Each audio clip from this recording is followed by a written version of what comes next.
Welcome to Zentera's zCenter Administrative Portal. In just a couple of minutes, I want to show you how easy it is to secure your critical applications and segment them from the network to prevent lateral movement capabilities. We do this in 3 simple steps. The first step is creating the construct. Construct is simply a matter of labeling it, having the system give you an overlay addressing space, and adding or creating servers or resources to put into this pool.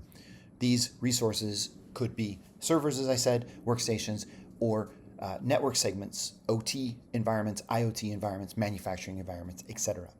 As easy as clicking 2 or 200 or 2000, and away we go.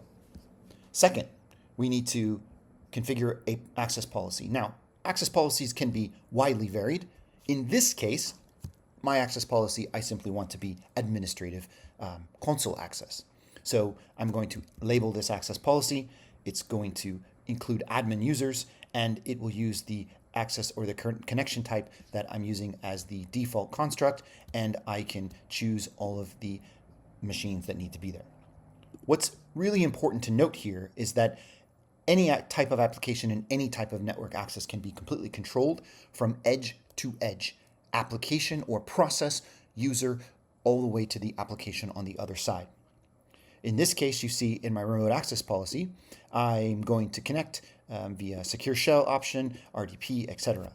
In addition to this, I could be using this or another access policy for administrative access via contractors to a manufacturing network. Maybe I need to include an expiration time to the machine's access to the policies or expiration time to the user's access to the policies. All of that is easily controlled here and within the construct management framework.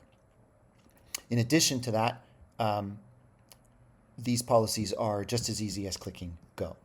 Now my administrators have full access to whatever I'm going to do within the chambering construct or the chambering itself. The chambering or the application segmentation here is controlled simply by the chambering rules. The default rules have been applied already, but maybe I need to modify them a little bit. Application 1 needs some particular specific access to be granted in its policy. Maybe from the outbound scenario, I need to block a few things for the application to feel very safe and secure. I am simply here to save the policy, but first I'm going to ask the platform to do a little bit of learning.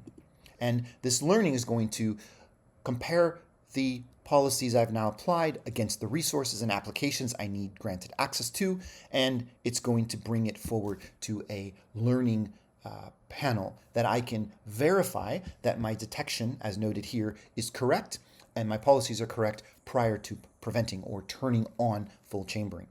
When I do decide that I'm ready to turn on chambering, I simply click prevention, and every resource within that chamber is now fully secured and is only accessible via the access policies or the firewall rules that I have determined here. Easy as 1, 2, 3.